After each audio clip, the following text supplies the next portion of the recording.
Thank you for your coming to the stage. We're going to give you time. If you have some speech, you are welcome now. Thanks a lot. Angela Merkel reiste Ende letzten Jahres nach Äthiopien, um unter anderem mit der äthiopischen Regierung über ein sogenanntes Rücknahmeabkommen für äthiopische Flüchtlinge zu sprechen. Angela Merkel dhuma bara darbee irratti gara biyya Itoophiyaatti deemtee turte. Sababni isaas waliigaltee biyyatti deebisuu yookiin return agreements baqattoota Itoophiyaa irratti marii taasisuuf ture. Gleichzeitig produziert jedoch die deutsche Regierung aktiv die Fluchtursachen der Menschen in Äthiopien. Haa ta'u malee mootummaan Jarmanii dabaluu lakkoofsa uummata gara biyya Awuroopaatti baqachaa jiranii irratti gahee olaanaa bahaa jira. Einerseits unterstützt Deutschland Äthiopien militärisch und ist somit mitverantwortlich für die brutale Unterdrückung und Gewalt gegen die Befreiungsbewegung, insbesondere der Oromo, der größten Bevölkerungsgruppe in Äthiopien.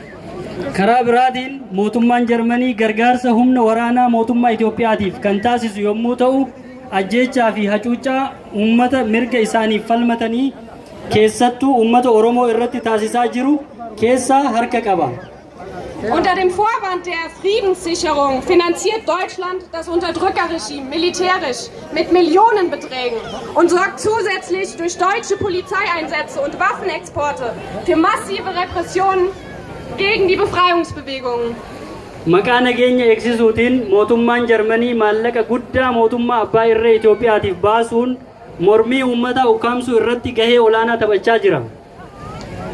Außerdem tragen deutsche Firmen wie beispielsweise Akasis dazu bei, dass die Hungersnot steigt, indem sie durch Landraub verhindern, dass die Menschen genügend Nahrungsmittel für ihre eigene Bevölkerung produzieren können. Und dies alles, um im wohlhabenden Deutschland noch mehr Profit zu erwirtschaften. Dabalataanis kaampaanonni biyya Jarmanii kanneen akka Akaazii saamicha lafaa irratti hirmaachuun beela biyya sana keessatti babal'achaa dhufeef sababa ta'anii jiru.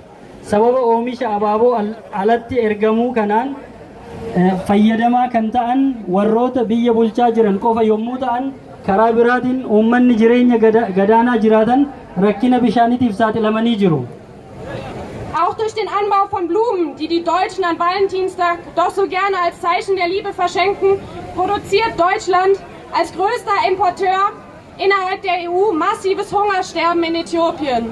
Sababni isaas bishaan dhugaatii uummataaf ooluu qabu lafa oomisha abaaboo kaampaaniiwwan Jarmanii irratti qisaasamaa jira. Haa ta'u malee mootummaan Jarmanii gargaarsa mootummaa abbaa irree taasisuu fi ibidda sarbiinsa mirga dhala namaatiif qabsiisaa jiru cinaatti dhiisuun akka mootummaa gargaarsaatti of ilaala. Denn von diesem Blumenexport profitiert in Äthiopien nur die herrschende Klasse. Duddubbee dhiitamuu fi sarbamuu mirga namummaa kanaan sirni kaapitaalizimii kan bu'aa mataa isaa qofa irratti xiyyeeffate jiraachuun isaa ifa gala. Karaa biraatiin immoo mootummaan dhiibbaa mootummaa abbaa irree Itoophiyaa biyyarraa baqatanii haala baay'ee suukanneessaa keessa bahanii as gahanii karaa waliigaltee mootummaa lamaaniitiin gara biyyaatti deebisuuf carraaqamaa jira. Die arbeitende Klasse muss hingegen zuschauen, wie das Trinkwasser, welches sie selbst zum Überleben benötigt, für die Blumen der Deutschen verschwendet wird. Ja. Sababa kanaan nuti baqattoonni Oromoo meeshaalee waraanaa gara biyya Itoophiyaatti kennamu ergamuu haa dhaabbatu.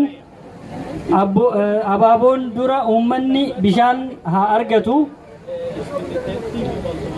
Gleichzeitig stellt sich Deutschland als Retter in der Not dar, indem die Regierung Hilfsgelder zahlt und für die Unterstützung der Hungerleidenden plädiert, um einen Brand zu löschen, den sie selbst entfacht hat.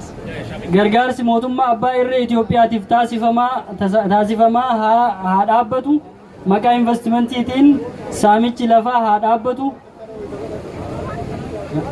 Vor diesem unmenschlichen Hintergrund wird deutlich, welches Ausmaß an Willkür die ausbeuterische Profitlogik des Kapitalismus angenommen hat.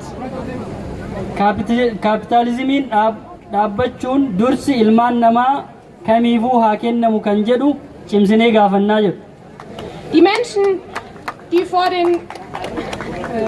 Menschen, die vor den von Deutschland produzierten Fluchtursachen fliehen, sollen nun durch ein sogenanntes Rücknahmeabkommen, welches nichts anderes als Abschiebung bedeutet, davon abgehalten werden.